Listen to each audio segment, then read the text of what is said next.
মানুষের মধ্যে যে ন্যাচারাল হিউম্যান ট্রেটসগুলো রয়েছে, রাগ, দুঃখ, ভালোবাসা, সম্মান দেওয়ার যে ক্ষমতা, গ্র্যাটিটিউড, ওকে, তো এই সমস্ত ব্যাপারগুলো এবং অন্যের এই সমস্ত ইমোশানগুলোকে বোঝার যে ক্ষমতা, যেটাকে আমরা সহমর্মিতা বলি। একজন ভালো ম্যানেজার তিনি যদি প্রতিটা তার টিম মেম্বারের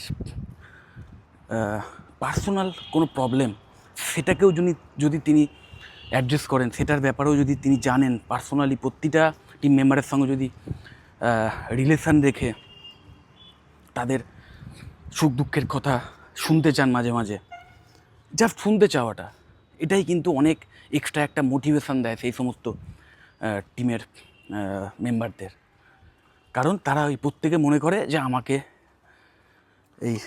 আমার স্যার আলাদা করে প্রায়োরিটি দিচ্ছেন, আমার গুরুত্ব আছে, এবং তার ফলে টিমের প্রতি এবং ওই ম্যানেজারের প্রতি তার দায়বদ্ধতা অনেক বেশি বেড়ে যায়।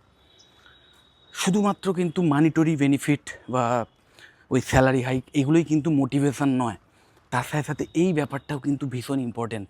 শুধুমাত্র ইমোশনাল ইন্টেলিজেন্সকে ইউজ করে একজন ম্যানেজার কিন্তু তার টিমের প্রোডাক্টিভিটি অনেক বেশি বাড়িয়ে তুলতে পারে। এবং তার মধ্যে ম্যানেজমেন্টের একটা যে সমস্ত কোর ডিপার্টমেন্টগুলো আছে, যে কোনো ম্যানেজমেন্টের যে সমস্ত স্কিলসের, তার মধ্যে অন্যতম সেরা একটি হচ্ছে মার্কেটিং। এই মার্কেটিং অ্যাকচুয়ালি কী, যে তুমি তোমার কোম্পানির কোনো প্রোডাক্ট বা সার্ভিস সেটাকে তুমি কাস্টমারদের কাছে এমনভাবে প্রেজেন্ট করছো যাতে তারা মনে করে যে সেই প্রোডাক্ট বা সার্ভিসের মাধ্যমে তাদের যে বেসিক নিড আছে সেটা তো পূরণ হবেই, প্লাস তাদের যে উচ্চাকাঙ্ক্ষা বা ওয়ান্ট, যেটা চাহিদা বলতে পারো বা ইচ্ছা বলতে পারো, সেটাও পূরণ হয়ে যাবে। এবং প্রিমিয়াম যে সমস্ত প্রোডাক্ট বা সার্ভিস আছে সেগুলোর ক্ষেত্রেও সেগুলোকে এমনভাবে প্রেজেন্ট করা কাস্টমারদের সামনে যে যেন এই প্রোডাক্ট বা সার্ভিস ইউজ করলে তাদের স্ট্যান্ডার্ডটাও বেড়ে যাবে। এটা হচ্ছে একটা মার্কেটিংয়ের পার্ট, যে একটা প্রোডাক্ট বা সার্ভিসকে আপগ্রেড করা বা সেগুলোকে প্রমোশন করা। এবার ভেবে দেখো, এইখানে বেসিক্যালি যেটা মানুষের যে